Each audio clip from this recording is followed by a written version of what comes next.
Најчестите проблематики со кои се соочуваме во оториноларинголошката диагностичка дејност се поделени 50, да не речам 50% се акутни, 50% хронични проблеми.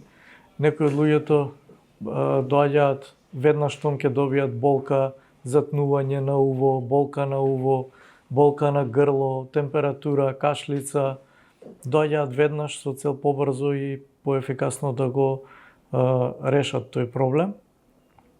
Па ние најпрво се трудиме да ги диагностицираме тие состојби, доколку се работи за проблематика на уво, користиме микроскоп, користиме ендоскоп, користиме аудиометрија, користиме современа, модерна апаратура која што ни олеснува работата и доаѓаме до прецизна диагностика на патологиите. За правилен развој и развиток и раст на децата потребно им е движење, скокање, качување.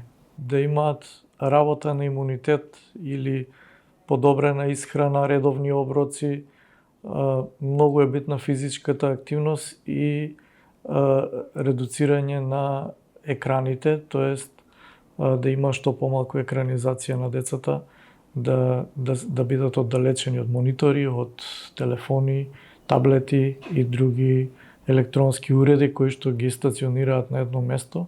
Нивните родители најпрво да ги носат на превентивни прегледи. Предизвик е следење на чекор со модернизацијата и со технологијата. Голем предизвик е работата со деца. Децата се специфична категорија. Самата работа со деца, анимација, добар преглед, добра диагностика, добро воочување на проблемите, добар план за понатамошно лекување, дали треба операција, дали не треба операција, дали треба некоја хируршка техника, дали треба медицински третман, дали треба медикаментозно да се третира. Тоа се предизвици со кои секојдневно се соочуваме. Во однос на хирургијата, овде се прават отомикрохируршки операции, се прави функционални ендоскопски операции на носи синуси. Тонзилектомиите се најчести операции во областа на оториноларингологијата.